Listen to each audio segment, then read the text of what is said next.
Akkam jirtu hordoftoota keenya nagaan waaqayyoo hunduma keessaniif haa baay'atu. Macaafa bara ol kaafamuu biyya keenyaa kan jedhu mul'ata qees bal'inaan arganii barreessan isiniif dhiyeessina. Mata dureen isaa ergaa waaqayyoo mul'ataan kenne jedha. Akka kanatti isiniif dubbisa. Yaa waaqayyoo ati maal jettaa? Baroota keessatti waaqayyoo waa'ee saba isaa waan yaada isaa keessa jiruu fi gara fuulduraatti waan ta'u dursee dubbachaa akka ture bara hedduutu yaadatama. Yaa namaa maal argita jedhee gaafadhee akkan ture waaqayyoon immoo yaa waaqayyoo ati maal jettaa jedhee gaafachuu barbaadeen jira. Deebiin waaqayyoos bara ol kaafamuu kan jedhudha. Barri ol kaafamuu eenyuuf gaaffii jedhuufis abbaan koo deebii kenneera. Bara ol kaafamuu Itoophiyaaf jechootaa fi gaalee baay'ee dhageettiitti mi'aawuun. Yaa namaa waa'ee Itoophiyaa ilaalchaati qabdu irra deddeebi'ee kanan si gaafachaa tureef mul'ata boqonnaa kana keessatti barreeffameef akka ati of qopheessituu fi waaqayyo saba isaa jajjabeessuuf gara abbaa mul'atichaa akka dhufe hubannaa siif haa ta'u. Lubni bal'inaas harkaa mul'aticha utuu hin argin dura waa'ee biyya keenyaa yeroo dheeraaf kadhachaa akka turan naaf ibsuun ture. Kan isaan waan ta'e hunda tokko tokkoon naaf ibsu eegalan. Bu'aan kadhannaa yeroo dheeraa sun maal ture? Waaqayyos maal jedhee? Saba isaarraa maaltu barbaadama? Gaaffilee jedhaniif ibsa luba bal'inaa itti aanee jiru keessatti deebii ni argattu. Isaanis akkas jedhu. Waa'een biyya koo kan natti dhaga'amu eegalee yeroo ijoollummaa kootii kaaseetu. Dacheen irratti dhaladhee Oromiyaarraa bara dheeraaf isa ture hacuuccaa bittootaa argeera jedhu. Hacuuccaa fi dhiibbaa ani arge keessaa kootti suuta ifa ba'aa dhufuunsaa natti beekame. Uummata Oromoo irratti inni mul'atu gidirfamuun baay'een na raase.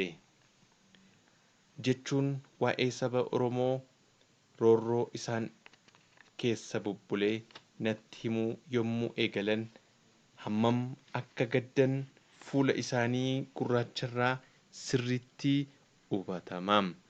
Waa'een saba Oromoo inni isaanitti dhaga'amaa ture dhumni isaa maal ta'a laata? Gidirfamuun saba Oromoo qofarra immoo saba biroorras jira. Gaaffilee jedhaniif lubichi yommuu deebisan dhiibbaan saba Oromoo irra jiru warra kaan irra waan jiru natti hin fakkaatu ture jedhu. Haa ta'uyyuu malee yeroo adda addaa kutaalee Itoophiyaa yeroon ilaalu rakkoon keenya kan biyyoolessaa ta'uu isaan hubadhee jedhu. Ka'umsi rakkoo sanaas dursitoota biyyattii bulchan irraa akka ta'een hubadhee. Sirna bittaa mootummaa Haayile Sillaasee muraasa ta'us nan beeka. Sirna kooministii Dargiis aarsaan kaffalee argeera jedhu lubni bal'inaan. Balaa guddaa fi qiyaama waggaa 17 barrisaa raawwatame jedhu sirni darguu. Bulchiinsi Adwaawii bittaa dargiirra kan wayyu yoo ta'es miidhaa inni Oromiyaarraan ga'ee irra deddeebi'ee haqa mul'ateedha jedhu qees yookaan lubi bal'inaan. Kanaafuu miidhaa waliigalaa saba Oromoos ta'ee saboota Itoophiyaaf sababa kan ta'an geggeessitoota ishee ta'uun ifaadha. Haaluma kanaan yeroo ammaa sadarkaa mootummaatti waan bulchiinsi gaariin hin jirreef haaromsa tajaajila siivilii yookaan civil service reform geggeeffamaa akka jiru beekamaadha jechuun haqa keessa isaanii deddeebi'uu ibsu. Lubni bal'inaan akkamitti waa'ee Itoophiyaa kadhachuu akka eegalan haala itti fufee jiruun naaseenessanii. Dursee akkuman sitti ibse saba Oromoof Waaqayyoo duratti ciniinsifataan ture. Sana booda Waaqayyoo waa'ee guutummaa Itoophiyaa akka ilaaluuf waa'ee haala biyyattii hunda akkan kadhadhu na taasise. Waa'ee gadadamtuu biyya koo Itoophiyaa kadhachuun eegalee jedhu naannolee Itoophiyaa hunda naanna'ee ilaaleera. Hiyyummaan, wallaalummaan, beelli hunduma bira jira jedhu hundumas hubadheeraa, hubachaas an jiraa jedhu lubni bal'inaan. Waa'ee guutummaa Itoophiyaa utuun kadhadhuu utuun yaadaan buusee baasuu akka lakkoofsa Itoophiyaa bara 1994 ga'ee. Barri kun yeroo ani Awurooppaa fi Ameerikaa bal'inaan daawwadhee fi biyya Itoophiyaa gadhiisee deemuuf murteesse ture jedhu lubni bal'inaan. Garuu Waaqayyoo yaada koo jijjiiree biyyoota guddatan yommuun argu waa'ee biyya koo keessa kootti finiinaa dhufe. Ardii Awurooppaa biyya Jarman kutaa Hermaansbarg keessatti halkan keessaa naannoo sa'a 9tti kadhachaa utuun jiruu Waaqayyo yeroo addaa naaf kenne. Waa'ee Itoophiyaaf kadhannaan koo ni cime. Massaanuu koo ittan fufe. Sana booda Waaqayyoon gaaffii gaafachuun eegale. Gaaffiin koos maaliif jecha jedhuun hidhame ture. Maaliif kun? Maaliif sun? Maaliif? Hojii isa durii yaadannoo seenaaf argine malee har'a maaliif hin fooyyofnu? Daldalaan maaliif booddeetti hafne? Waa'ee qilleensaa yoo ilaalle qilleensa biyyoota biroorraa baay'ee gaariidha.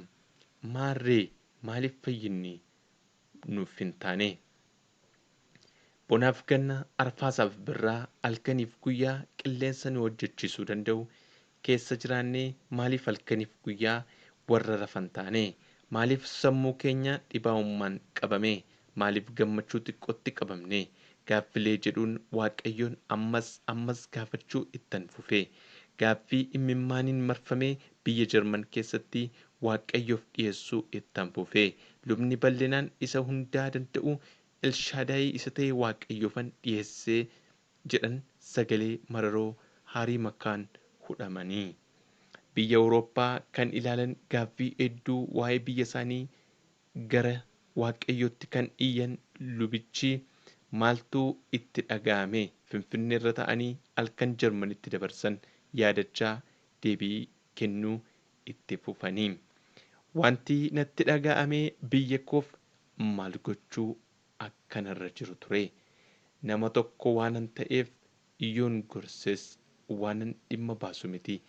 Yoon barsiisee kaarikulamii yookaan qabiyyee barnootaa ala ba'uu hin danda'u. Kanaafuu balbala tajaajila wangeelaaf naaf banameen itti fufuun akkanarra jiruun hubadhe.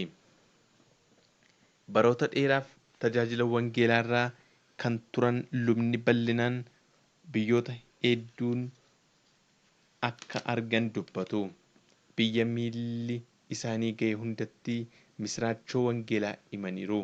Fedha Waaqayyoo ta'ee Afrikaa gartokkee, Eeshiyaa gartokkee, biyyoota Awurooppaa gara caalu, Ameerikaa kaabaa, Kanaadaa, Awustiraaliyaa akkasumas biyyoota bishaan jidduu keessaa Hawaayiin daawwataniiru.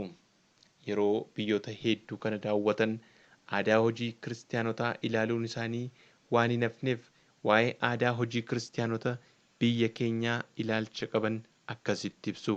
Wanti bareechee naaf gale tokko irra jireessa kiristaanota yommuu jedhamnu dhibaa'ota ta'uu keenya.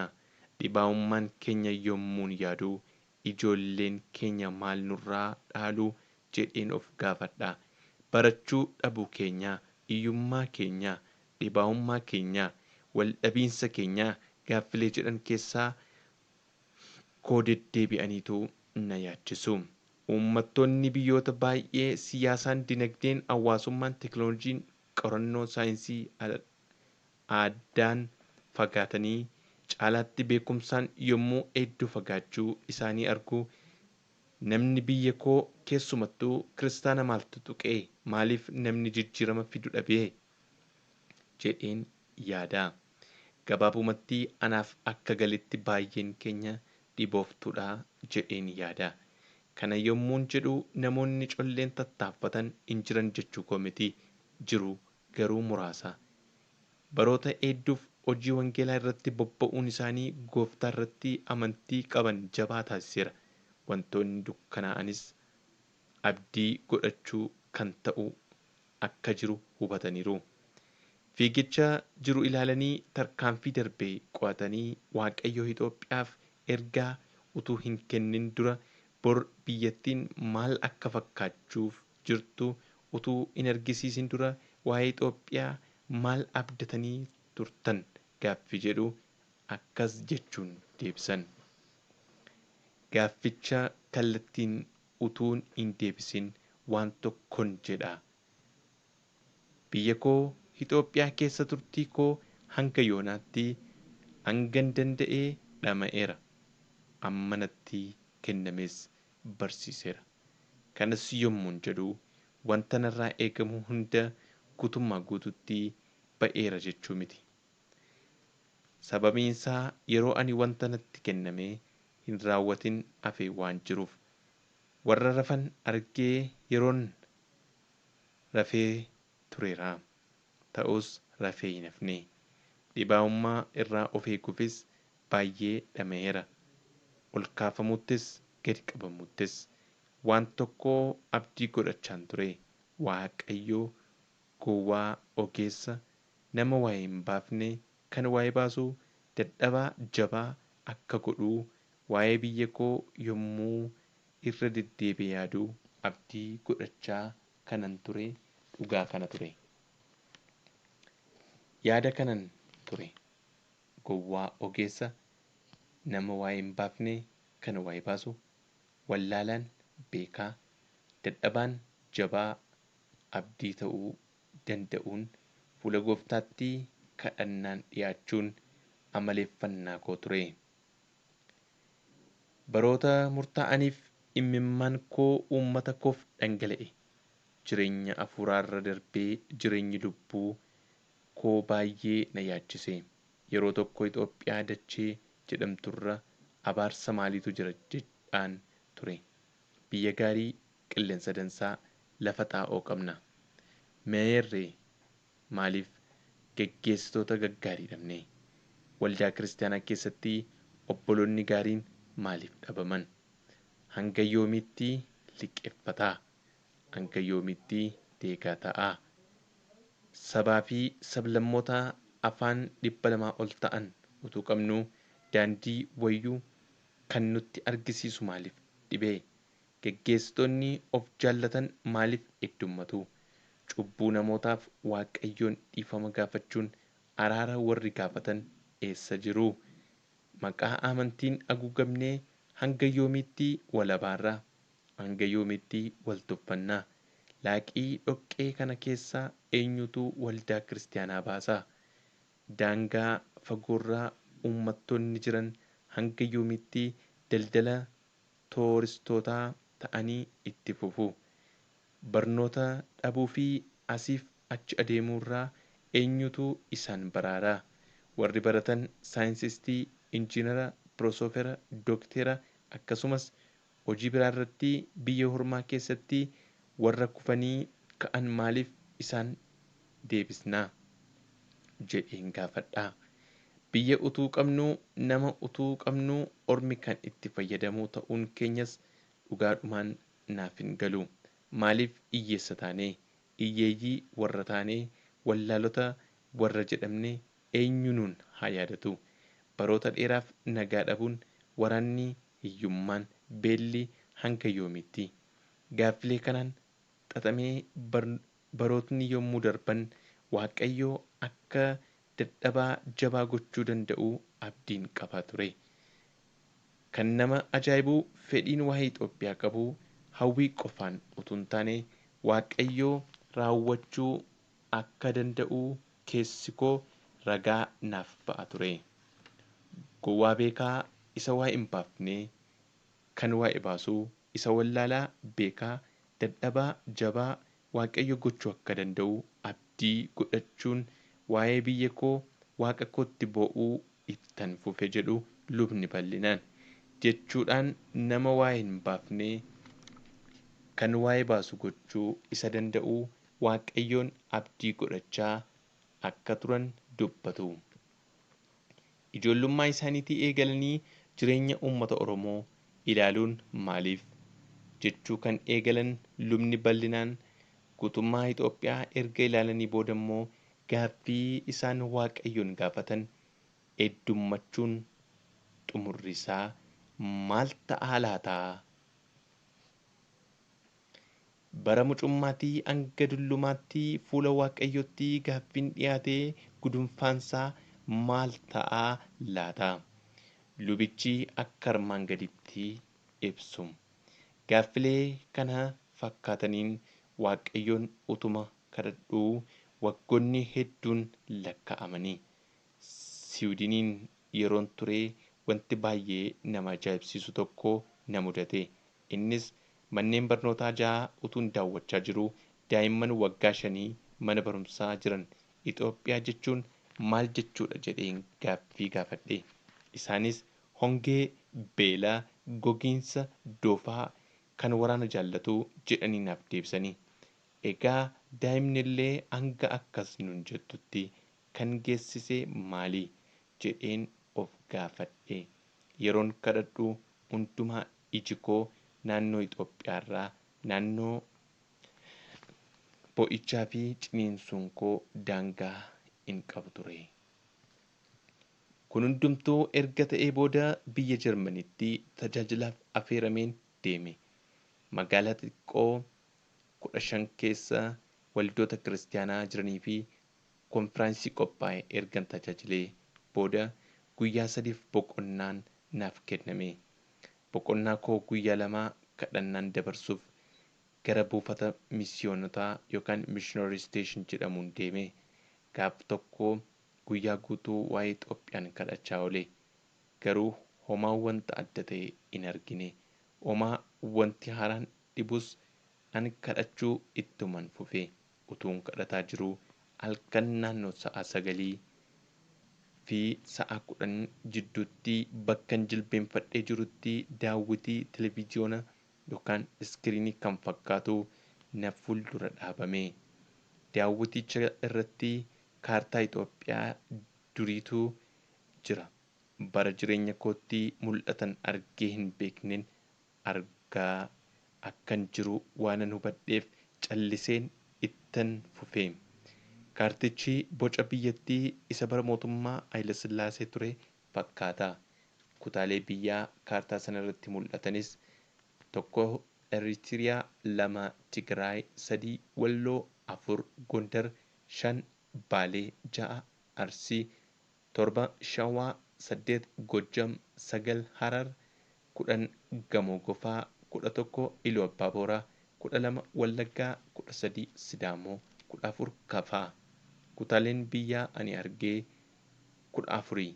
Isaanis haala nama ajaa'ibuun biyyattiin naannolee yookaan bakka 3tti qoodamtee. Akkam jirtu hordoftoota keenyaa, nagaan Waaqayyoo hunduma keessaniif haa baay'atu. Kun kutaa 2ffaa bara ol kaafamuu biyya keenyaa viidiyoo jedhu kitaabicha isiniif dubbisaa jirruurraati.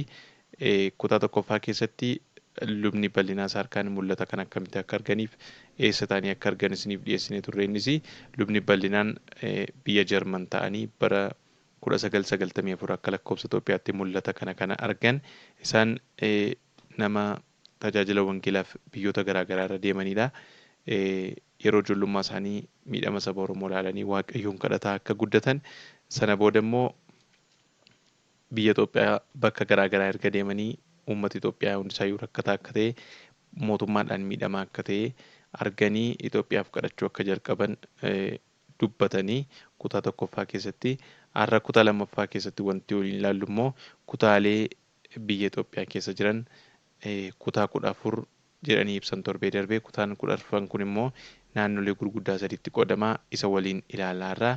naannoleen gurguddaan sadan kun qabeenya maaliin beekamuuf akka jiran, maaliin biyya kana akka fayyaduuf jiran waliin ilaallaa.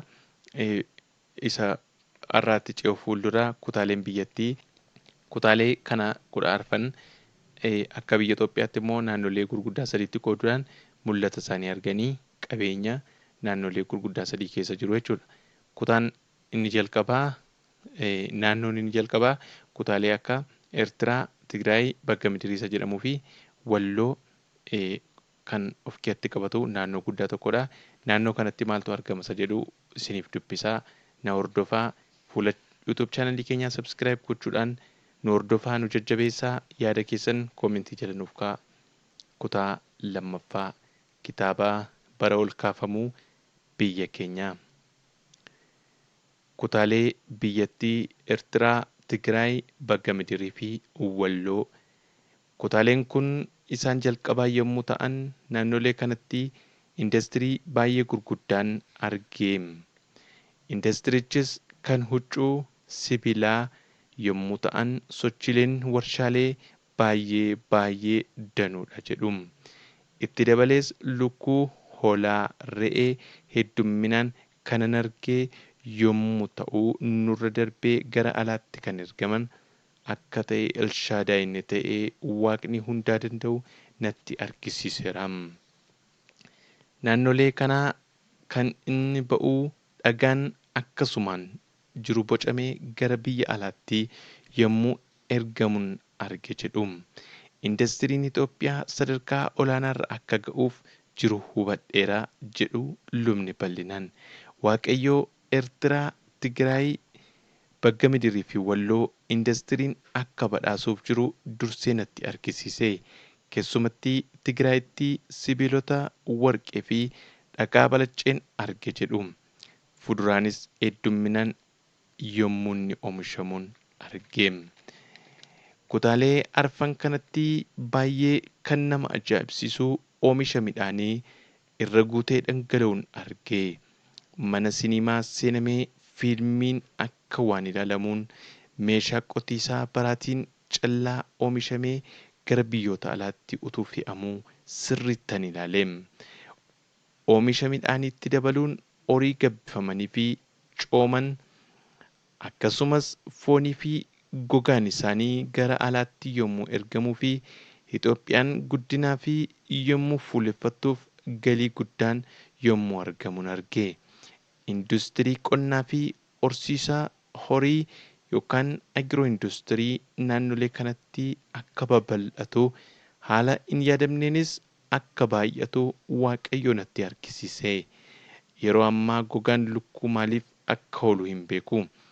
Yeroos garuu gogaan irraa mulqamee hojiirra akka oolu gara alaattis akka ergamuun hubadhee mul'aticharraati jedhu. Oomishni oomishamuu meeshaalee baraa gurguddoon ta'uu isaan arge. Qotee bulaan akkuma ammaa sangaa yookaan qotiyyoo fi fardaan qotu utuu hin taane konkolaataa qonnaa yookaan tiraaktaroonni gurguddoon maasii irratti camadamanii yeroo isaan qotanan arge. Qonniif horsiisni horii yookaan agiroo industiriin biyyoota arfan kanatti akka babal'atu jilbeenfadhee akkan jiru biyya Jarmanittin arge jedhu. Kutaa lammaffaan Harar, Sidaamoo, Gamoo Gofaa, Kafaa, Iluu Abbaa Booraa fi Wallaggaa kan of keessatti qabatu naannoo lammaffaadha. Naannolee kanatti immoo haala adda ta'een bunaa fi shaayii, urgooftuu adda addaa, oomisha abaaboo, fuduraa fi kuduraan utuu oomishamuun arge. Fuduroonni sun eessaa dhufanii akka dhaabaman hin beeku. Garuu fuduraa baay'ee heddummatudha. Sababa fuduroonni kun heddummataniif dhaabbanni daandii qilleensa sadii ni hojjetama. Isaanis kibbaa fi dhihaatti akka hojjetaman nan hubadhe jedhu. Buufanni xiyyaaraa sadarkaa addunyaawaa eeganii dhaabbatan meeshaalee fe'uuf xiyyaarota qophaa'aniin tajaajila kennu. Itoophiyaan xiyyaarota tajaajila kanaaf oolfamanii fuduree fi kuduraalee deddeebistii. Xiyyaaronni kun haa ergifamanii yookaan haa bitamanii waanan beekuu hin qabu jedhu. Haaluma kanaan xiyyaarri baay'ee guddaa Eerbaas jedhamu Itoophiyaan bituu isheen argee. Xiyyaarichi daawwattoota as yaa'an deddeebisuuf tajaajila akka kennu arge jedhu. Ibsa luba bal'inaa kanarratti dhaabuun namoota dubbisaniif yaadachiisa xiqqoon dabarsaa jedha barreessaan kitaabichaa. Armaan olitti bakka adda addaatti kan qoodamee qabeenya naannoon sun qaban argisiisuuf akka ta'e haa hubatamu.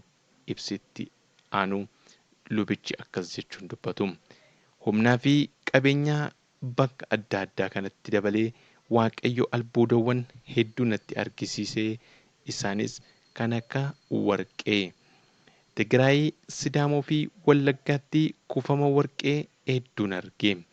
Itti dabalees naannolee kanatti dhagaa gati jabeessaa marbil yookaan meetii, sibiilota adda addaa, naasii, dhagaa gurraacha, nikeelii fi aluminiyeemiin ni oomishama.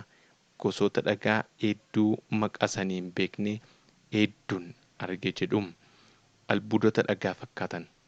Tigraay, Sidaamoo fi Wallaggaatti ergan albuudota argee booda albuudota gati jabeeyyii dhagaa fakkaatan gara gosoota 18 arge jedhu.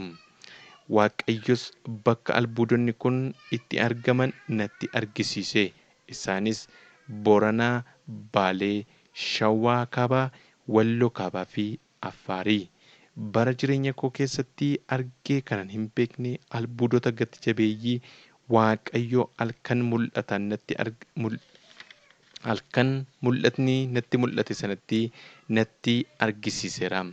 Gatiin isaanii yommuu naaf ibsamu madda galii guddaa ta'uu isaan hubadhe. Gatiin dhagoota kanaa kan warqee caaluun isaa kan nama ajaa'ibsiisu ture. Yeroo mul'anni kun raawwatu dhagoota kanaan kan badhaafamtee biyyi keenya qamadii harka faranjiitii eeggachuurraa aara galfatti. Kaabatti dhagaa afamee jiru yommuun argu hedduun dinqisiifame. Sibiila Wallaggaan jirus yommuun argu garmaleen ajaa'ibsiifame. Zayitaa boba'aa. Biyyattii keessaa albuudota jiran ergan argee booda Waaqayyoo waa'ee boba'aa natti argisiise. Boba'aa jira jedhamu maaliif akka ittiin fayyadamin moototni keenya darban waan hedduu nuun jedhaniiru. Warri jiranis waan hedduu jechaa jiru. Waaqayyo garuu biyyattii keessa boba'aan bakka 3 akka jiru natti argisiise. Kunis hojiidhaaf ni oola. Sabni Itoophiyaas godaansa irraa ni obbaafata. Bakka boba'aan zayitaa ba'uu danda'u 3 arge. Isaanis naannoo sulula Qinxamaa Guddaa, Sumaalee fi Baarootti. Uummanni irraanfatames ni eebbifamaa naan jedhee Waaqayyo jedhu. Naannoo namoota saba biyyattiiti jedhamanii hin yaadamne Waaqayyo burqaa boba'aa taasisuuf murteesseera. Dur bakka tokkoo gara bakka biraatti warra naanna'an jedhamanii kan beekaman horsiisee bultoota karaa ittiin jireenyi isaanii fooyya'uu dhiyaateera. Innis horsiisa horii ammayyaa'aatiin amma ni beekamu. Dachee isaan irra jiraatan keessaa albuudni ba'uu akka jiru Waaqayyo gooftaan maccaa natti argisiiseera. Bakka tokkoo bakka biraatti naanna'uurraa kan ka'e warra naanna'an yookaan herdismeen maqaa jedhamuun moggaafaman yeroo isaan bakka tokkoo buufatanii ta'an dhiyaateera jedha Waaqayyo gooftaan maccaa naan jedhee jedhu lubni bal'inaan. Biyyoota guddatan keessatti tuuristootaan daawwattootaan suuraan isaanii agarsiifamaa kan ture Waaqayyo waa'ee isaanii amma akka murteesse dhuguman hubadhe. Naannoo isaaniitti buufanni bashannanaa addunyaawaa ta'ee akka ijaaramuu fi madda galii biyyattii akka cimsus foddaa mul'ata fuula kootti baname irraa argeera jedhu.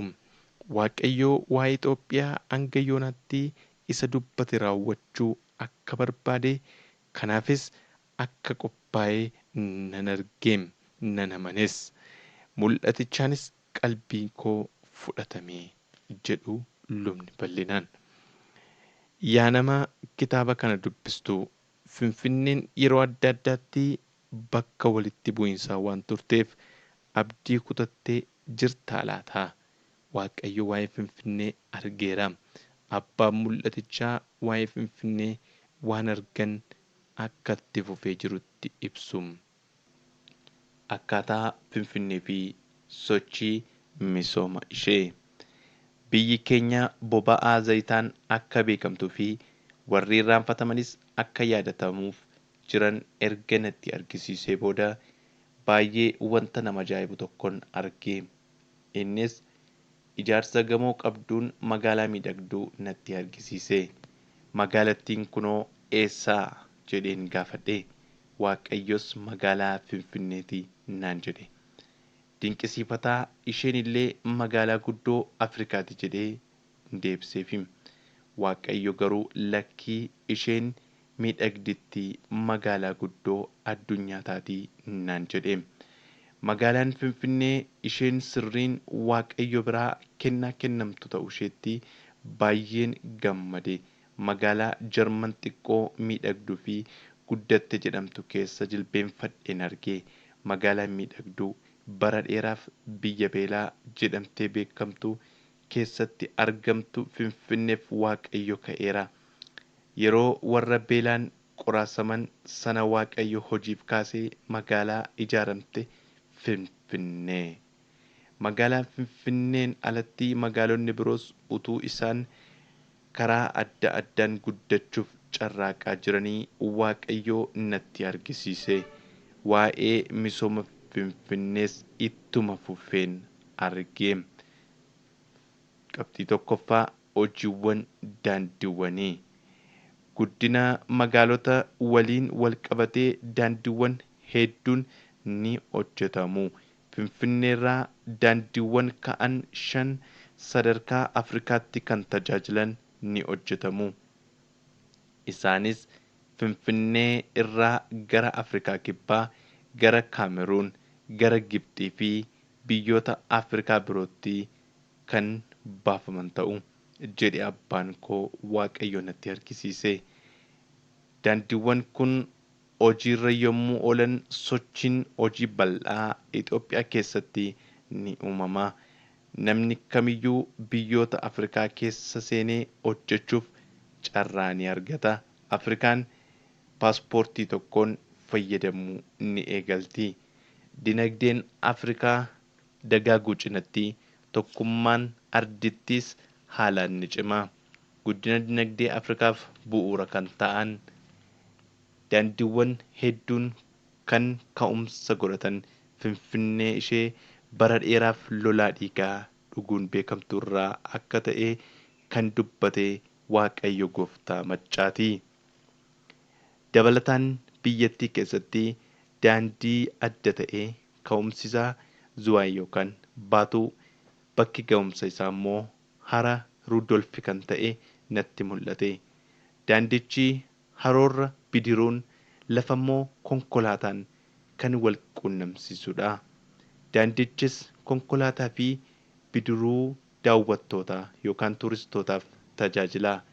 Daandichi Itoophiyaa fi Keeniyaa akkasumas Tanzaaniyaa wal quunnamsiisa. Daandiin kun bakka jireenya bineeldaa yookaan paarkiif bu'aa yommuu kennu, turistootaaf immoo mijawaadha. Yeroo ammaa sadarkaa paarkota biyyoolessaa kan ta'an yeroo mul'atichi raawwatu kan addunyaawaa ta'u.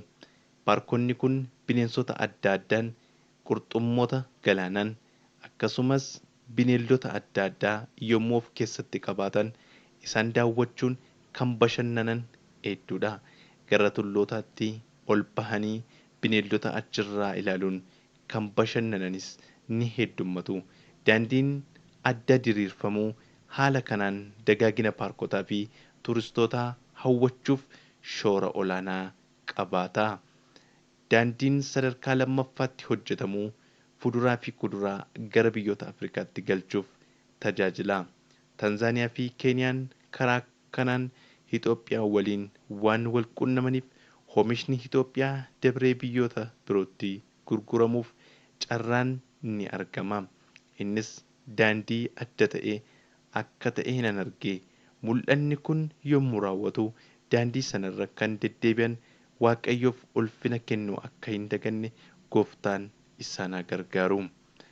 Daandiin biroon naannolee haroowwan keenyaatti kan baafamanidha. Daandiin kun dirree ispoortii of cinatti ni qabaata. Ispoorteessitoonnii fi atileetonni biyya keenyaa bashannanaa bakka ispoortiitti hojjetan ta'a. Lammaffaa namoonni biyya alaa boqonnaaf yommuu dhufan itti fayyadamu. Qabxii lammaffaan haala hojii fi hojjetaati.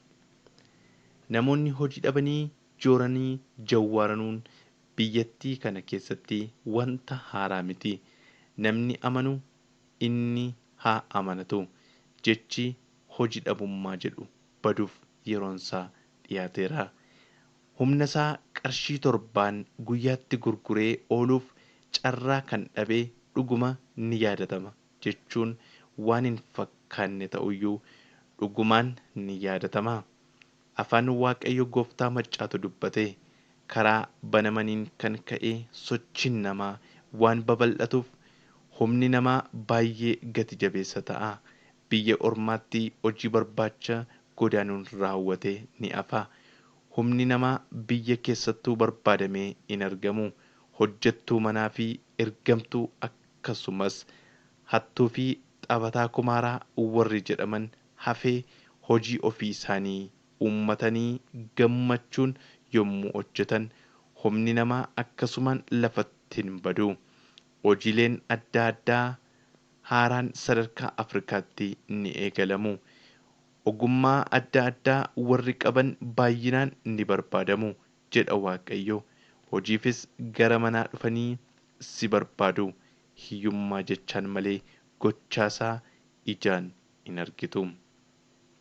Qabxii sadaffaan hadiida baaburaa fi sochii galaanaa. Waaqayyoo itti fufuun hadiidni baaburaa Jibuutii wajjin qofa osoo hin taane biyyoota biroo Keeniyaa, Somaaliyaa, Sudaanii fi Eertiraa waliin yommuu ta'u ulaawwan galaanaa tola ni fayyadamtu naan jedhee. Olloota waliinis nagaan jiraattu jedhee. Yeroo sana Itoophiyaan olloota ishee hundaaf madda nyaataa fi eebbaa nan taasisa. Maqaa koof jedhees nan raawwadha jedhe Waaqayyo Gooftaan Maccaa. Biyyoonni ollaa ulaa galaanaa Itoophiyaaf kan banan sababa midhaanii ta'a. Callaa hedduu oomishurraa kan ka'e bittaaf jecha ulaa galaana isaanii banaa taasisu. Itoophiyaan ulaa galaanaa waan argattuuf doonii hedduun ni qabaatti. Amma dooniin meeqa akka jiru yoon hin beekneyyuu yeroo mul'atichi raawwatu doonii hedduu ni qabaanna. Hadiidni baaburaa gara Mombaasaatti hojjetamu dafee akka xumuramu nan arge. Itti fufuun warri Keeniyaa geejiba baaburaa fayyadamuu nu waliin ni eegalu. Kun hunduu yommuu ta'u Itoophiyaan biyyoota ollaa wajjin nagaan jiraatti. Guddinni ishees ni saffisa. Bara yartuu booda gara alaatti kan galchinu caalaa gara alaatti kan nuti erginutu hedduudha. Waldaan baaburaa fi konkolaataan waan addaati. Warshaa gurguddoo fi sochiin daldalaa bal'aan ni jiraata. Afrikaatti sochiin baaburaa ajaa'ibsiisaa ta'e akka jiraatu kan dubbate Waaqayyo waan ta'eef dhugumaan ni raawwata. An nan amanaa isinoo jedhu abbaan mul'atichaa. Humna elektirikaa fi telekominikeeshinii irratti haala humna ibsaa. Daandiin asfaaltii fi hadiidni baaburaa diriirfamuun faayidaa Itoophiyaaf qabuu fi sochii nageenyaa Afrikaa keessatti fiduu danda'u erga natti argisiisee booda waa'ee humna ibsaan naaf ibsee biyyattiif humni elektirikaa karaa sadiin madda. innis qilleensarraa, aduurraa fi bishaanirraa ta'a. Humni elektirikaa biyyoota biraa hin jirree biyya keenya jiraachuu isaa Waaqayyo na argisiise. Humni ibsaa guddaan Itoophiyaa keessatti argamurraa kan ka'e gara biyya ollaatti gurguruun akka danda'amu natti argisiise. Gurgurtaa kanarraa kan ka'e argama galii biroo biyyattiif ni uuma. Yeroo ammaa guutummaa biyyattiif kan ga'u humna ibsaa akka hin qabne beekamaadha. Yeroo mul'anni kun raawwatu garuu manni sadii wal cina yoo jiraate ibsaa ni argata. Haala bilbilaa. Ibsaarra darbee mana tokkoon jiraattotaatti tajaajilli bilbilaa ni galfama. Bilbilli ani argee isa shiboo yookaan hiddaa qabu hin turre. Tokkoon qote bulaa qonnaa keessa ooluu isaa kan argisiisu harkasaa dhoqqee qabu haxaawwataa utuu inni bilbila qabatee ijoollee isaa haasofsiisuun dirree qotiisaarraa waamamee yeroo inni bilbilaan dubbatu Waaqayyo na argisiise. Biyyoota Afrikaa ollaa keenya jiran kan ga'u humni ibsaa biyya keenya keessa jiraachuun isaa hubachuu kootti baay'een gammade. Industiroonni hedduun yommuu hojjetan dabareen na ga'ee arguu kootti Waaqa koon galateeffadhe. Har'a harri naaftaa kan nu rakkisu hundaaf Waaqayyo waan natti argisiise kanaaf misiraachoo agartuu ija keenyaa kan mudhuqse harri mukaa fi kobootaa hafuuf yeroonsaa fagoo waan hin taaneef Waaqayyoof galanni haa ta'u. Karaa baasuu ariifachiisaa kan jiru teeleen bakkee buufatasaa mana tokkoon qotee bulaa ta'uusaa kan na argisiise Waaqni hundaa danda'u dhuguma Elshaadaayidha. Qabxii 5ffaan tullawwan Itoophiyaa. Ani bal'inaa harkaa waggoota dheeraaf waa'ee biyya kanaa bo'aan ture. Innatti mul'ate Waaqayyo Waaqni maccaa kan inni natti argisiisu hordofaa kan inni natti himu dhaggeeffachuu koo ittuman fufee. Albuuda industirii horsiisa horii fi qonnaan akkasumas sektaroota biraa fi bu'aa guddaa kan qaban humna ibsaa fi bilbila waan natti argisiisuu barbaadee fi isa natti himuu fedhe erga raawwatee booda waa'ee tulloota biyyattii natti argisiise. Bakkan jilbeenfadhee jirutti foddaa televiziyoonaa wanta fakkaatu keessatti tulluuwwan qullaa ta'anan arge. Kallattii biyyattii arfaniin gaarota yookaan tulloota qullaa yookaan lafa duwwaa ta'an utuun ilaalaa jiru Waaqayyo akkas naan jedhe. Isaan qullaa jiran kun tulloota Itoophiyaati. Akka lafa duwwaa ta'anitti hin hafan. Saffisaan mukeeniin guutamuun industirii mukaas bal'inaan ni eegalama. Waggoota 50 hin guutu jedhe. Mukkeen samiidhaa bu'anii dhaabbatu jechuu miti. Yeroo isaatti Waaqayyo muka dhaabuuf namoota isaa dadammaqsa. Saba hojii hin jaallanne akka ta'e kan himameef hojjetaa ta'uusaa tulloota qullaa dhaabbatan irratti gochaan mirkaneessa. Waaqayyo sagalee isaa ni raawwata. Biyyattiin biyya lalistuu fi aantadanuu qabdu taati. Laggeenii fi haroowwan biyyattii. Waaqayyos natti argisiisuu anis ilaaluu ittan fufee.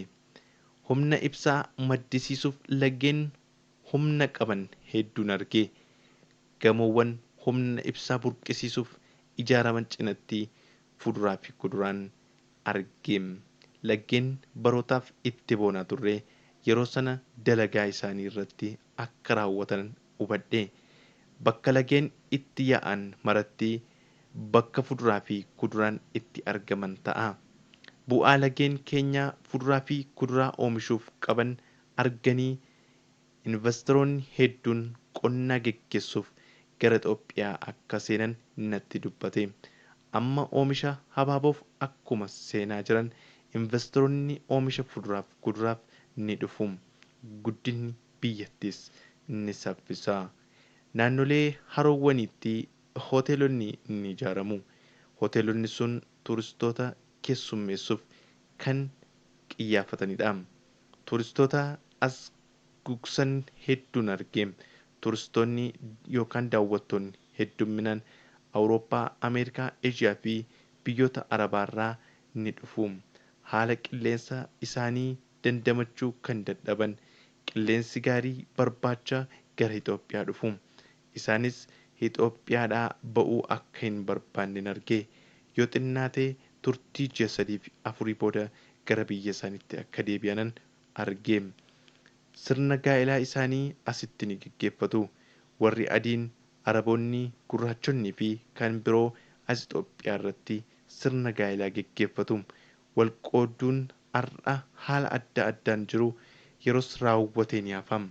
Namoonni hojiif yeroo wixxiffatan waan ta'eef wal hacucuuf yeroon hin argamu. Biyyattiin dachee hojii taati. Kanaan dura hojiif namoota dhibaa'oo ta'an Waaqayyo akka isaan hojjetaniif isaan dadammaqsa. Waaqayyo waa'ee haroo fi paarkotaa yommuu natti argisiise akkas jedhee saboonni booddeetti hafoo jedhaman yeroo xiqqoo keessatti ni jijjiiramu. Saba ajaa'ibaa fi dinqisiisaas ni ta'u. Ammas waan tokko dhaamsa isiniif qabna dhaggeeffattoota keenya. Innis mul'ata kana gaafa dhaggeeffattan wanti baay'een ergasii ta'eera jaateef mul'atni kun kan kenname akka lakkoofsa Itoophiyaa bara 1994tti ta'uusaa yaadadhaa. Wanti lammaffaan isin yaadachiifnu waa'ee mul'ata kanaaf akka kadhattanidha. Kadhachuu barbaachisa mul'atichaa fi akka inni raawwatamuuf kadhannaa nu barbaada. Mul'aticha duukaa deemuuf illee kaka'umsa nu gaafata jaateef kadhannaan immoo furtuu waan hundumaati. Waaqayyo waa'ee sochii daandii qilleensa Itoophiyaa akkas naan jedhee guddinni Itoophiyaa karaa daandii qilleensaas baay'ee olaanaa ta'a. Kanaan booda buufanni xiyyaaraa 3 gara kibba lixaatti ni hojjetamu.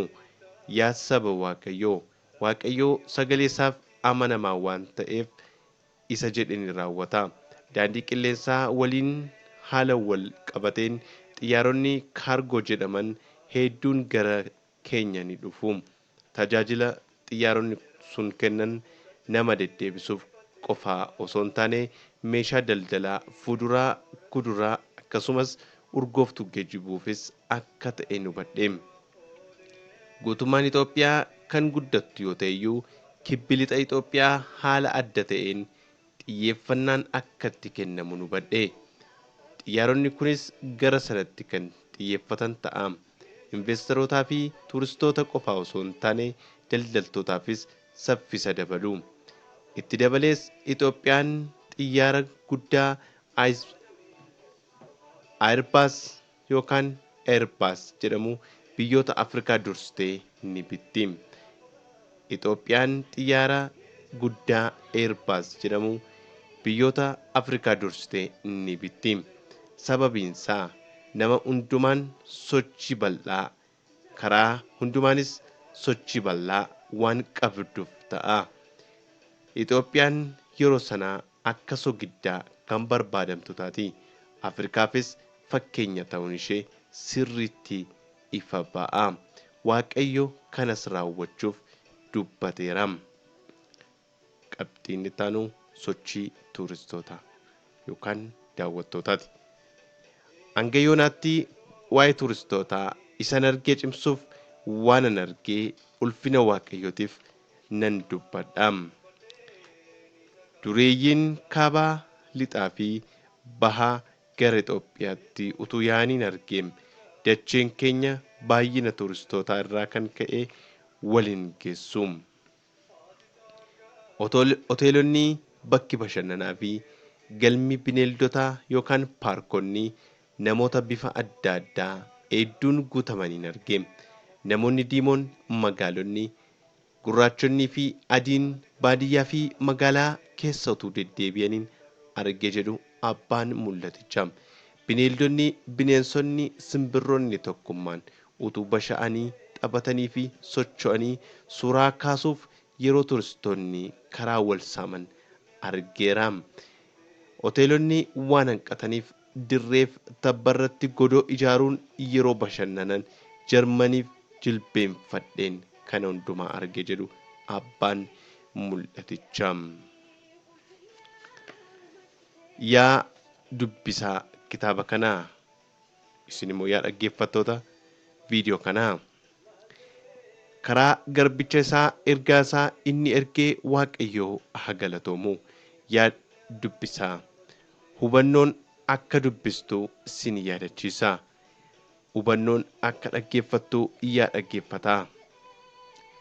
Seensa irratti hanga tokko ibsu akkuma ni yaalee yeroo jalqabaaf barattootatti mul'aticha yommuu himan gara yaada kootti kan dhufe saba hundumaa bira ga'uu qaba kan jedhu ture.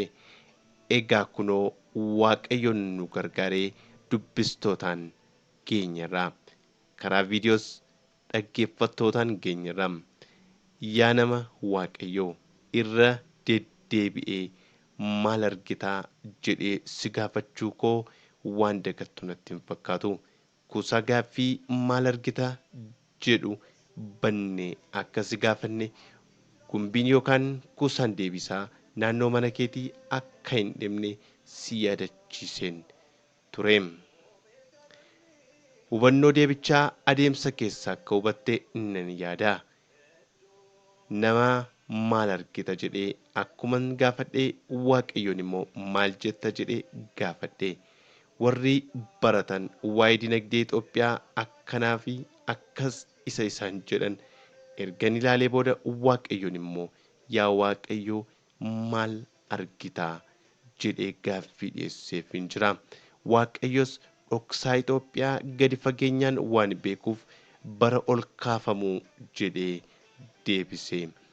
Jimaata galgala karaa luba bal'inaa mul'ata dhufe barattoonni kiristaanaa yuunivarsiitii Finfinnee keessaa isaanii dhugaan tokko deddeebi'aa gara dormitti deebi'anii fuula dargaggootaa sanarraa gammachuutu mul'ata. Hojiif kaka'umsa guddaatu isaanirraa dubbifama. Sanbata ganama subii waa'ee ergaa jimaata galgalaa ho'isanii mari'atu. Mana bultoo keenyaa keessaa Oromoo, Amaaraa, Tigiree sabaa fi sablammoonni biroon tokkummaan hin jiraatu turan dha. Walumaa galatti namoonni gara 7 taanu waa'ee ergaa dhageenya kanaa gammachuun liqinfamne sanbata obboroo mari'anne. Gareen tokko lammaffaa carraa Ameerikaa deemuu hin guutu jedha. Gareen tokko lammaffaa carraa Ameerikaa guutuu yookaan DV hin guutu yeroo jedhu, gareen kaan immoo hojii kanaaf haftee ta'uuf gama kaminuu qooda fudhachuu qabna kan jedhu ture. Mareen jimaata galgala eegalame bal'inaan itti fufame. Hundumti keenya wanta tokko irratti xiyyeeffanne, innis yeroo masaricha ijaaruuf kaanuu qorumsa nu mudatu mo'achuuf humna Waaqayyoo kadhachuun akka nurra jiru ture. Garaa keenyaan Waaqni Waaqaa nu gargaaraa, nutis garboonni isaa kaanee ni ijaarraa jenne. Hiriyoota keenya hedduu karaa irratti isa hambisee abdii kutachuu nuunis akka hin qunnamneef, siniinis akka hin qunnamneef Waaqayyootti amanachuu keenya yoomiyyuu irraanfachuu hin qabnu. Qorumsa adda addaa yommuu nu mudatu akka gammachuu hunda caalutti lakkaa'uu akka qabnu ergamaan Yaaqoob ergaa obboloota tamsaan 12 ergi irratti ibseera. Yaa obboloota koo, qoramuun amantii keessanii obsa akka fidu beektanii qorumsi adda addaa yommuu isinirra ga'u akka gammachuu guddaatti lakkaa'aa. Yaaqoob 1:2-4 irra jira. Yaa nama Waaqayyoo, dinagdeen Itoophiyaa yommuu baratan kan salphatu, yommuu jiraatan kan ulfaatu ta'uusaa dursinee ilaaluuf yaallee jirra. Waaqayyo waan dinagdee Itoophiyaa isa yaada isaa keessaa qabu garbicha isaatti dubbateera. Kanatti aansuun waa'ee barootaatti ceena. Hanga yoonaatti kan dubbistan, kanaa achis dubbisuuf kan jirtan hundi yoomii fi akkamitti raawwatama gaaffii jedhuuf lubni bal'inaan waa'ee barootaa akka armaan gadiitti ibsu. Yeroo mul'atichi itti raawwatamu jedha mata dureen irraa. Isa dura garuu waan si yaadachiisu akkuma gaafa kaanii kadhachuu hin dhiisnaa. Inni lammaffaan immoo YouTube chaanalii keenya subscribe godhaa. Qalbiidhaan na duukaa bu'aatii hordofaa. Yeroo mul'atichi itti raawwatamu. Mul'aticha ergan argee booda kun yoom ta'a jedheen utuun yaaduu Waaqayyoo waggoota 30 barreeffamaan fuula koo dura kaa'e. Isaanis bakka sadiitti waggaa 10 qoodee natti argisiise. Inni dura waggoota 10 jalqabaa. Waaqayyos baroonni 10 jalqabaa sun bara rakkinaa, ciniinsuu, gidiraa fi dhiphinaa akkasumas waggoota ce'umsaati naan jedhe. Waggoonni 10 jalqabaa kun akka lakkoofsa Itoophiyaatti bara 1994 irraa eegaleetu. Gidiraan bara jalqabaa kun kallattii hundaan ta'a. Biyyattiin dhukkuba daddarbaan garmalee muddamti. Unkuramuu walamanuu dhabuu, waliigalteen dhibuu, gargar ba'uun bulchitoota biyya jidduutti ni ta'a. Geggeessitoonni siyaasaa akkasumas geggeessitoonni waldaa kiristaanaa jidduutti unkuramni ni uumama. Uummata gidduuttis jeequmsi hammaateen arge. Xinnaaf guddaa gidduutti jeeqamuun, sodaa, baqa akkasumas raafamuun cimaan yommuu dhufu dukkanni waan bari'u hin fakkaatne Itoophiyaa irra buufateen arge. Wanti dubbatamuu fi gochaan mul'atu waan wal hin fakkaanneef walamantee dhabuun ni heddummata. Walamanuu dhabuurraa kan ka'e ari'atamni, hidhaan, dararaa fi suguraan heddummataa dhufuusaan arge. Qabsoon siyaasaas ta'ee dadammaqiinsi hafuuraa ni finiina. Walwaraansi xiqqoon uummata jidduutti ni adeemsifama. Meeshaan wal waraanuu cinatti hololaan walirratti utuu ka'anii Waaqayyo na argisiise.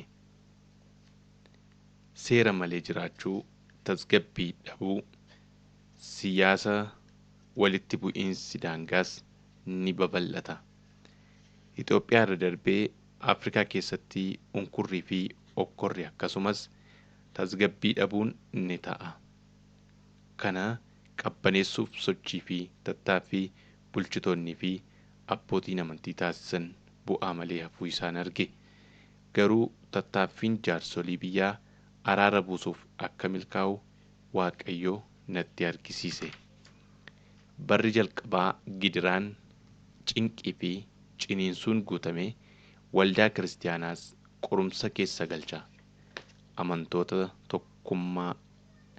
amantummaa qaban jidduutti wal dhabdeen ni uumama. Tasgabbii dhabuunis ni ta'a. Hundeen ishee Kiristoos kan ta'e waldaan kiristaanaa sogiddummaan ishee badee bushooftee yommuu bitintirtu ofii ishee yommuu walammeessituun arge. Wal jaallachuun hafee jibbi yommuu danatu Waaqayyoon sodaachuun dhibee waaqeffannaan sobaa waldaa kiristaanaa akka dhuunfatee Waaqayyo natti argisiise. Waggoota jalqabaa 10 keessatti faayidaan dhuunfaa namootaa waldaa kiristaanaa unkura. Hojii dhabeeyyiin ni danata. Warri siyaasa geggeessanii fi dursitoonni waldaa kiristaanaa wal leellisu. Dhugaaf kan dhaabbatan tokkollee hin jiran. Sabnis yeroo kana ni dhiphata. Waliisaas wal unkura. Adeemsa waggoota 10 keessatti amantiin namoota hedduu ni sakatta'ama. Hundeen amantii isaaniis addaan ni baafama jedhe Waaqayyo Gooftaan maccaa. Waggoota 10 rakkinaa fi gidiraan mo'uu keessatti Itoophiyaan bu'uura irraa dhaabbattu bu'uureffatti. Rakkinaa fi gidiraa cinatti waggoota 10 keessatti gara fuulduraatti faayidaa kan qabu sochiileen bu'uuraa ni taasifama. Mootonni kanaan dura yommuu taayitaa qabatan diiganii ijaaraa akka turan hin ta'u. Yeroo rakkinichaa hojiileen bu'uureffamanii fi eegalaman itti fufu malee hin diigamani. Hojiileen misoomaa eegalamanis kan dargiiti, kan Adawaawii yookaan Adda Dimokiraasii Warraaqsa Uummattoota Itoophiyaa hin jedhamani. Manas ta'ee hojiin hin xumuramin yoo jiraate itti fufa malee hin dhaabbatu. Warshaaleen yoo jiraatanis itti fufu. Wantoonni abjuu fakkaatan qabatamaan mul'achuutti ni ariifatu. Wantoonni hiphoo ta'an hedduun sadarkaa hiika itti argatan ga'uuf ni ariifatu. Ortodoksiin, Kaatolikii fi Pirootestaantiin tokkummaa hafuuraatiif daandii mijeessu. Yeroo sanatti jeequmsi ni ta'a. Ijoolleen hojii ajaa'ibaan guutaman hojii Waaqayyoo hojjetan utuu dhalataniin arge. Waaqayyos ijoollota kanaan gudunfaan Itoophiyaa bara dheeraa ni hiikamaa naan jedhe. Isaanis tajaajiltootaa fi hojjettoota tattaaffatoo ta'uu naan jedhe. Daa'imoonni hafuura qulqulluun guutamanii jijjiirama hafuuraa fi biyya bulchuuf yeroo qophaa'an Waaqayyo na agarsiise. Ijoolleen mul'ata arguuf hafuura qulqulluun guutamuun ifaaf ifatti hojjechuu ni eegala. Lafti dhiiga qulqullootaa baroota hedduuf dhugaa turte utuu isheen iyyituun arge. Uffata gaddaa biyyattii guutummaatti haguugee jiruun arge. Kaaba, kibbatti, dhihaa bahatti waaroo gurraacha biyyattii irra diriiree jiru utuun ilaalaa jiruu Waaqayyos ilaalii yeroo ani uffata gaddichaa irraa kaasuu naan jedhe. Waaroon kun maal jedhee yommuun gaafadhu Waaqayyos inni abaarsa Itoophiyaa irraa bara dheeraaf diriiree biyyattiitti dhiigni qulqullootaa hedduun waan dhangala'eef abaarsi irra jira naan jedhe. Itti dabalees biyyattiin gadda guddaa keessa jirti. Yeroo gaddishee fi abaarsi ishee irraa ka'u ilaali naan jedhe. Haaluma kanaan kallattii arfaniin namoonni afur dhaabbatanii arge. Isaan arfanuu qaxxaamura muraa gurguddaa baatanii jiru. Namoota haa ta'anuu ergamaa Waaqaa sirriitti hubachuu baadhuyyuu namoota waan fakkaataniif namoota jedheen ibsa. Namoonni arfan sun qaxxaamura muraa baatanii kukkutaa gara gidduutti adeemu. Gara handhuura waarichaa yommuu gahan qarqara qabanii erga dachaasanii maruun gara makka kaa'an utuu hin beekin gatani. Uffanni gaddaa sun akkuma mulqameen baalliif raamni ol jedhee utuu sosocho'uun arge. Mukeen bilisaan utuu baala baasanii namoonnis dammaqanii gammachuun utuu deddeebi'anii akkasumas bineeldi sodaa malee utuu basha'aniin arge. Ani abaarsicha kaaseeraa gaddas fageesseera ergaa jedhu natti hime. Abaarsi biyyattii irraa ni ka'a. Garaan dachee banamee albuuda keessa isaa jiru ni mul'isa.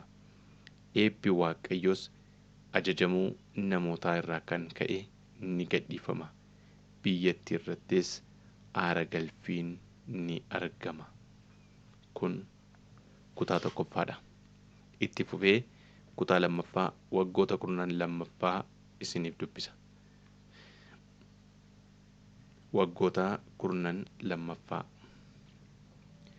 Waggoonni 12 yeroo itti namoonni irribaa dammaqan ta'a.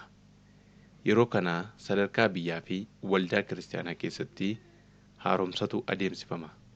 Rakkoon walxaxaan Itoophiyaa irra ture irraa mulqama yookaan irraa kaafama. Sochiin misoomaa ariifachiisaan ni taasifama. Argannoon ittiin yaadamin ni mul'ata. Tiraakteroonni qotiisaa hedduun lafa qonnaa irratti ni bobba'u. Haalli qotiisa durii fi boodatti hafaan dhiifamee maashinoonni hojii hojjetan maasii irra baay'atanii utuu ittiin hojjetamuun arge. Waggoota 12 kana keessa lagoonni keenya misooma jallisii kan beekaman ni ta'u. Lalisni abaaboos ofitti nama hawwata. Sochiin sabaa akka nama irribaa ka'ee fakkaata. Dur eessa turree maaltu nu qabee jedhanii yommuu of gaafatan Waaqayyo na agarsiise. Akka nama irribni yeroo itti dabarsee booreedhaan yeroo namni beekumsa isaa, dandeettii isaa fi kennaa qabu itti fayyadamuun carraaquun arge. Waggoota kurnan kana keessatti booddeetti hafuunii fi doofummaan jaarraa tokkoo akka dhabamsiifamu Waaqayyo natti hime. Waggoota 10 keessatti rakkoon bara dhibbaa ni dhabamsiifama jechuun yoo waan hin fakkaatne ta'eyyuu Waaqayyoof baay'ee xiqqoo akka ta'e amanuu qabna. Waaqayyo hundaa akka danda'u nama fuulduratti odeessuu qofaa osoo hin taane jiruu fi jireenya keenya keessatti amannee itti jiraachuu qabna. Hiyyummaa fi booddeetti hafuun bara dhibbaa dhabamsiifamuu waliin wal qabatee dhaabbilee gurguddoon hojii akka eegalan, qo'annaa fi qorannaan akka babal'atu, saayinsii fi teekinooloojiin ariitiin akka guddatu, dhaabbileen leenjii ogummaa akka bal'atan natti argisiise.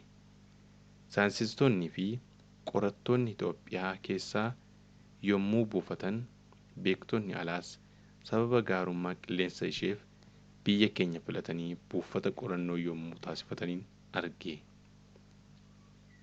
Bara hedduuf biyya waraanaa fi waldhabdeen jeeqamaa turte nagaa argattee utuu isheen boqottee jirtuu Waaqayyo natti agarsiise. Itti dabalees nagaa fi tasgabbiin, walqixxummaa fi murtoo sirriin akkuma biyyoota biroo Itoophiyaa keessatti ni dhufa. Misoomni magaalaa fi baadiyyaa hundumaatti ni ta'a naan jedhe Gooftaan hundumaa danda'u. Waggoota 12 keessatti amantoonni kiristaanonni yommuu sirriitti of ilaaluun deebi'anii haaromsi waldaa kiristaanaa keessatti ni ta'a. Dhaabbileen amantii keessatti aangoo fi faayidaaf fiigichoon ta'u xumura ni argata. Walitti hammaachuu fi wal hacuucuun hafee sabni nagaa ni argata. Geggeessitoonni Waaqayyoon sodaatanii fi ayyaana Waaqayyo kenneefiin tajaajiltoonni hafuuraa tajaajila bakka ni qabaatu. Tolli, qajeelummaanii fi qulqullummaan saba keenyaa fi biyya keenya irratti ni ta'a. Dubbii wangeelaa waliin ga'uuf biyya keessaa fi biyya alaatti tajaajiltoota bobba'aniin arge. Dinqii gurguddaa fi wantoota nama ajaa'ibsiisuun warra tajaajilan utuu Waaqayyo kaasee dibuun arge.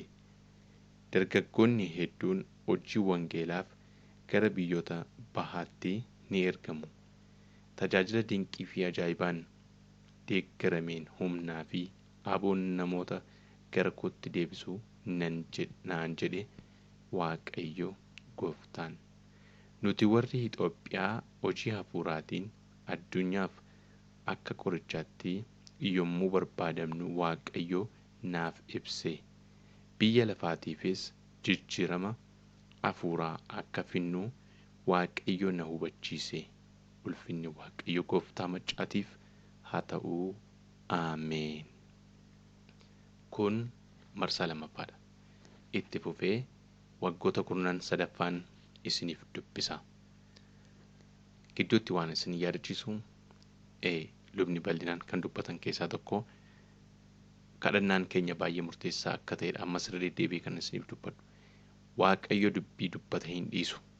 Dubbiin Waaqayyoo maaliyyuu yoo ta'e yoo laftiyyuu darbee hin darbu. Garuu wanti isin beekuu qabdan akkaataan jireenya keenyaaf kadhannaan keenya yaada Waaqayyoo nuuf qabu nuuf ariifachiisa. Kadhannaa dhabuuf akkaataan jireenya keenyaa rakkoo qabaachuun immoo waan Waaqayyo nuuf jedhee nurraa ni bubbuta. Kana luba bal'inaatu dubbate. Waggoota 13 waggoonni 10 kutaa sadaffaatti dhufan sadarkaa olaanaa bara ol kaafamuu Itoophiyaa ni ta'a. Baroota 10 kana keessatti booddeetti hafiinsi wallaalummaa fi hiyyummaan waggoota 500tu dhabamsiifama. Walumaa galatti rakkinniif dhiphinni waggoota 600 waggoota 20 keessatti biyya keenyarraa ni kaafamu. Waaqayyo itti aansee teessuma biyya Jaappaan natti harkisiise. Gidiraan biyyi keenya keessa jirtu hafee sadarkaa har'a Jaappaan irra jirturra ga'uu akka dandeenyu Waaqayyo natti dubbate. Innis bara 1994 akka lakkoofsa Itoophiyaatti Jaappaan irra turte jechuudha. Dhibaa'ummaa ittiin waamamaa turre maqaa gadhee fi mallattoon keenya jijjiiramee boquu ol qabachuun keenya waggoota 13 keessatti bal'inaan odeeffama. Maqaa gaarii fi bakki guddaan nuuf akka kennamu warra yaadanii hin beekne duratti Waaqayyo bakka olaanaa nuuf laata. Rakkoo bara baraatiin xaxamuu keenya warri amananii ta'an saffisaan guddachuu keenya yommuu argan ni dinqisiifatu. Humni namaa rakasee barri itti mul'ate darbee hundumtuu hojjetaa ta'uun Waaqayyo leeyyoo keenya waggoota 13 keessatti ni xumura.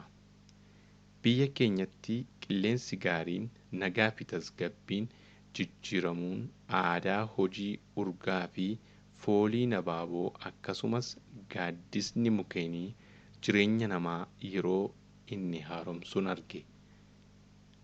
Waajjiraaleen dhaabbilee sadarkaa addunyaatti ciccimoo ta'an Finfinneetti banamu. Ijoolleen keenyas hubannaa, ogummaa fi beekumsaan ni guddatu. Afrikaa tokkummaa dinagdee uumuun biyya tokko gara biyya biraatti eeyyama ittiin deeman yookaan paaspoortii tokko ni fayyadamti. Itoophiyaanis handhuura Afrikaa fi ija addunyaa ni taati. Gama sochii hafuuraatiin Waaqayyo akkas naan jedhe. Ortodoksiin, Kaatolikii fi Pirootestaantiin humna hafuura Waaqayyoo adda ta'een ni guutamu. Tokkummaa dhugaa ta'es ni uumu. Hojii wangeelaaf gara biyya lafaatti bobba'u.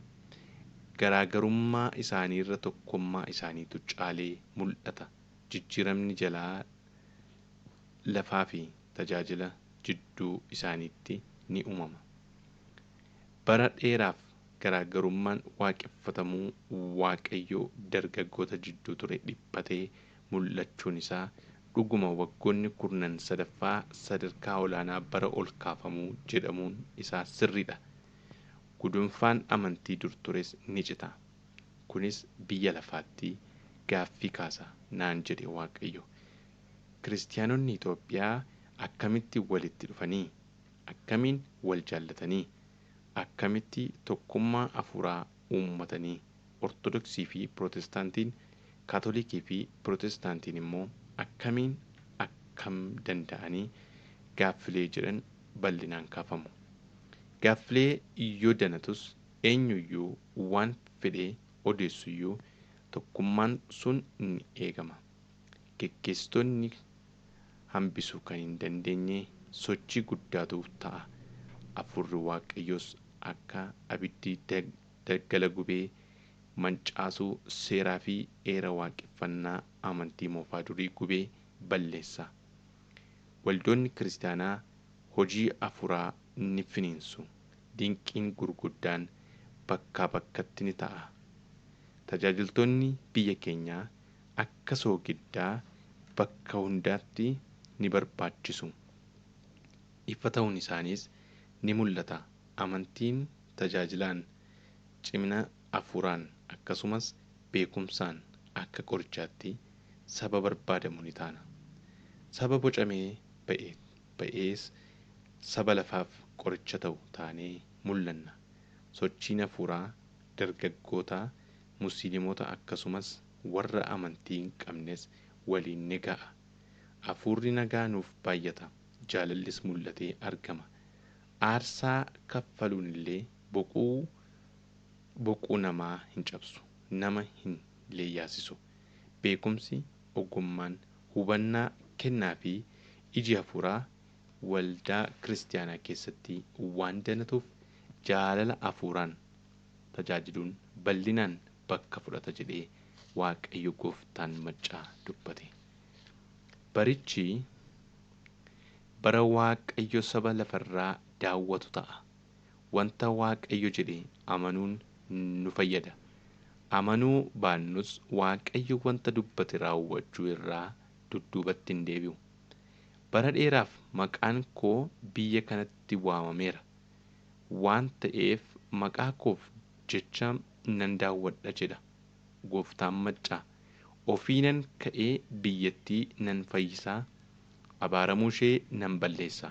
Dhiiga dhangala'eef ijaan ba'a. Yeeyyii fi hoolota walan jaallachiisaa. Qeensa leencaa nan buqqisaa. Sabni koo sodaarraa ni boqota jedha Waaqayyo Waaqni maccaa. Islaamonni abjuu fi mul'ataan na argu. Isaan keessaa warra seexana waaman nan balleessa. Xibaartotaa fi warri waa beekna jedhan ni yeella'u. Xibaarri isaanii waa'ee hin baasu jedha Waaqayyo Gooftaan maccaa. Namni hunduu irribaa ni dammaqa. Halkan weeraruunis ni of kala. Waaqa isaas ni galateeffata. Biyya kanatti waan haaraa gochuuf harka koo ni diriirsa jedha Waaqayyo.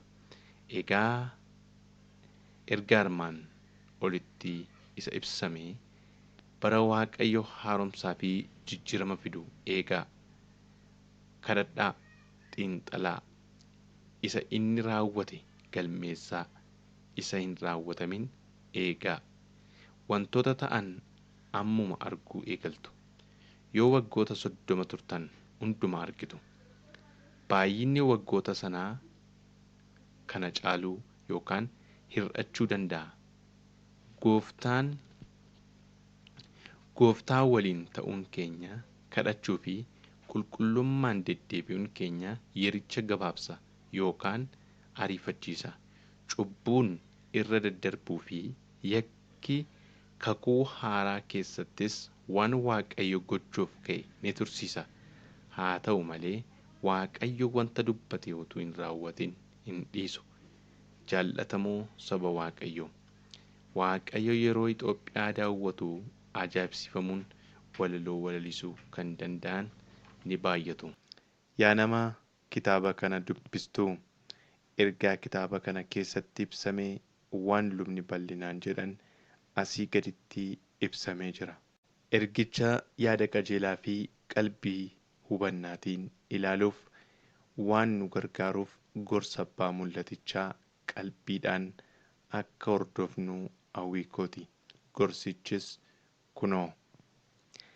Kitaaba kana keessatti ergaan biyya Itoophiyaaf dhufee ergaa nama biyyattii hundumaa ilaallatudha. Itoophiyaa irra darbee Afrikaas waan ga'uuf raawwii isaa Afrikaanonnis hordofuu qabu.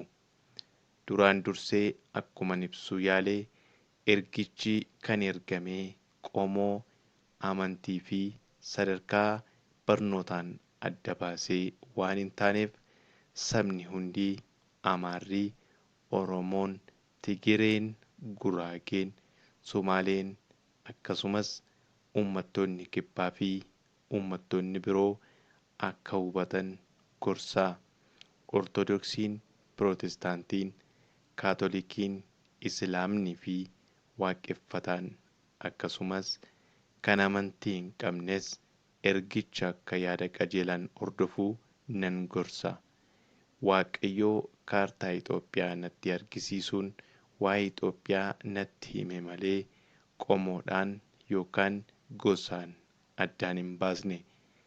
Fayyina uummata gadadoo keessa jiruu natti hime malee qomoo wal qoradhaa naan hin jenne. Waaqayyoo dhala namaa caalaa uumama ofitti aansee hin qabu. Gara fuula duraattis hin jiraatu. Dhala namaaf jecha ajaa'iba hin hojjenne hin qabu. Kanaan waliin wal qabsiisee maqaa isaatiif jecha baroota keessatti waan haaraa akka hojjechaa ture kitaabni qulqulluun keenya dhugaa baatudha. Baroota darban keessatti sababa warra filatee wanta dinqii hojjeteera. Wantoonni qabatamaa ta'an waan hin fakkaanne irraa uumee qabatamaa taasiseera. Nu ajaa'ibsiiseeras. Wantoota hin danda'amne hojjechuun, du'aa kaasuun jiraachiseera. Abjuu wanta fakkaatu, waan harkaan hin qabamne, waan irraanfatamee ifatti baaseera. Ammas waan haaraa ni mul'isa. Jireenyi isaa owwaala keessa kan ta'e kaasee jiraachisuu ni danda'a. Sagaleen isaa jiraataa waan ta'eef amanamaadha.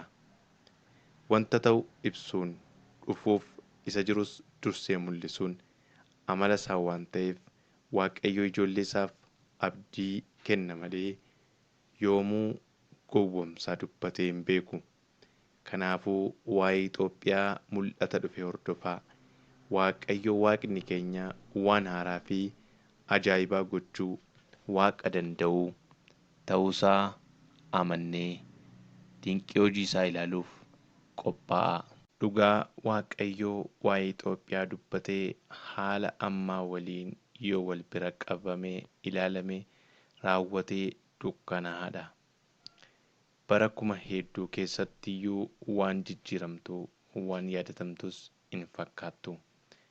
Garuu maqaa isaatiif jedhee Itoophiyaa yaadachuu kan barbaade Waaqayyoodha. Har'aa eegaltanii abdii fi amantiin yoo eegdan ni raawwata. Hin turus. Kan inni hojjetu isa jedhes raawwachuuf namoota dammaqsuun ta'uunsaa jala muramee beekamuu qaba. Raajii Hisqeel boqonnaa 37 yommuu dubbistan lafee dhiibuu keessa tamsa'ee fi Hisqeelitti kan argisiise akka inni raajii itti dubbatu kan godhe lafeenis wal qabatee ribuu akka biqilchuu, foon akka uffatu, gogaa akka baafatu, hafuurriif lubbuu horatanii akka jiraatan kan taasise Waaqayyo ta'uusaa hubachuu qabna. Waaqni dinqii hojjetu kun Itoophiyaas yaadachuu barbaadeera. Amanuu fi fudhachuun qooda keenya ta'uu hin danda'u yoo jenneyyuu raawwatamuun isaa hin hafu. Garuu galataan fuula Waaqayyoo dhaabachuuf hordofuun barbaachisaadha. Nama foonii irra keessa ilaaluuf dubbichi baay'ee rakkisaa fi wanta hin danda'amnedha. Waaqayyoof garuu ni danda'ama. Hundumaa danda'uun isaa dhaloota kana gidduutti ni mul'ata. Kan bittinnaa'ee walitti qabuuf lafeef lubbuu kennuu inni danda'u Waaqayyoo dubbatee biyya keenya ni fayyisa. Erga hojjettoota isaa taasisee biyya lafaa irra nu kaa'ee gara fuula duraatti waan ta'u erga nutti argisiisuu jaallatee ergama nutti kenname raawwachuun dirqama keenya ta'a. Ermiyaas boqonnaa 1:7-10 irratti Waaqayyoo Ermiyaasiin akkana ittiin jedhe, gara ani itti si ergu hundumaa dhaqi, wanta ani si abboome hundumaas godhi malee ani mucaadhaa hin jedhin. Ani si oolchuudhaaf si wajjinan jira hoo? Ati isaan duratti hin sodaatin. Ergasii Waaqayyo hiixatee harka isaa afaan isaatti buusee, kunoo ani dubbii koo afaan kee keessa nan ka'aa, ilaa akka ati buqqistuuf, akka ati diigduuf, akka ati balleessituuf, akka ati garagalchituuf, akka ati ijaartuuf, akka dhaabduufis ani har'a saba irratti, mootummaa irratti aboosiif kenneeraa jedheen. Ermiyaas ergaa Waaqayyo biraa fuudhee dabarsuuf ija jabummaan ni bahe. Anis waggoota 3 walakkaa callisee turuun humnan gooftaa fi jajjabeessuu namoota hedduu biraa argadheen dabarsuuf danda'eera. Namni fudhatu fudhachuu baatus ergichi kan Waaqayyoo waan ta'eef dhugaadha. Dhugaa kana yoo hordofnee firiisaa nyaachuuf carraa ni arganna. Mul'atichi abjuu xibaara yookaan fedhii foon namaa miti. Minaaba hirribaan dhufes miti. Kanaafuu hordofaa. Qabxiilee kanatti aananii jiranis haalaan xiinxalaa. 1. Waaqayyo gowwaa ogeessa isa waa'ee hin baafne kan waa'ee baasu godhee itti fayyadameera. Ceepha'uu, tuffachuu fi qoosuu irraa of eeggadhaatii qalbiin ergicha hordofaa. 2. Dhugummaa ergichaa mirkaneeffachuuf kadhannaadhaan hordofaa. 3. Ergaa kenname kanaa ergaa tajaajiltootaa haala yeroo sabaa himaa akkasumas wantoota raawwachaa jiran waliin wal qabsiisaatii ilaalaa. Hanga ajaa'ibsiifamtanitti Waaqayyoo isinitti mul'ata. Haala baraatii fi yeroo qo'adhaa. Sammuu keessan bal'isaatii ilaalaa. Ergichi erga natti mul'atee kaasee wanta qabatamaa hedduun raawwatameera. Kaan immoo gara raawwiitti deemaa jiru. Fakkeenyaaf ibsaa fi bilbilli baadiyyaa naannoo qotee bulaatti galfamuu, hojiin daandiiwwanii babal'achuu, jal'isii hedduun hojii irra jiraachuu, xiyyaarri guddaan Eerbaas jedhamu biyya keenya keessa qubachuusaa, waggoota 10 jalqabaa keessatti okkorri jeequmsii waldhabdeen siyaasaa wantoota raawwatamaa jiranidha. Biyyoota ollaa wajjin humna ibsaa gurguruuf waliigalteen mallattaa'uu. Barkumee kanatti tokkoon lammiilee biyyattii akka muka lama dhaabu labsiin darbuu. Naannoo biyyattii hundaatti wantoota Waaqayyo raawwachaa jiru isinimtuu ergaa isaa ilaaltanii dhugaa ni baatu. Kanaafuu isinis arguu akka dandeessaniif Waaqayyo ija keessan haa banu. Barri uummanni keenya itti fayyuu dhufaa waan jiruuf booddeetti hafummaa ammaa ilaaltanii homtuu taa'aa hin jiru hin jedhina. Lafti, tulloonni, dhiibuunii fi lageen keenya hundi ni eebbifamu. Haalli teessuma lafaa, qilleensi isaas ni fayyifamu. Bu'aa ba'iin hundi ni jijjiirama, ni fayya, ni misooma. Barri kadhaa, kajeellaa, dhibaa'ummaa fi godaansa uummata keenyaa ni raawwata. Xumuraas ni argata. Wal waraanuun, wallaalummaan, beellii, hinaaffaan, of tuulummaan, goomannaan bakka qabatee jiru bakka gadhiisa. Kan tuffataman ulfina ni argatu. Kan gataman ni yaadatamu. Dhiiga namaan warri durooman ni yellaasifamu. Haalliif yeroon ni jijjiirama. Garbichi gooftaa ta'a.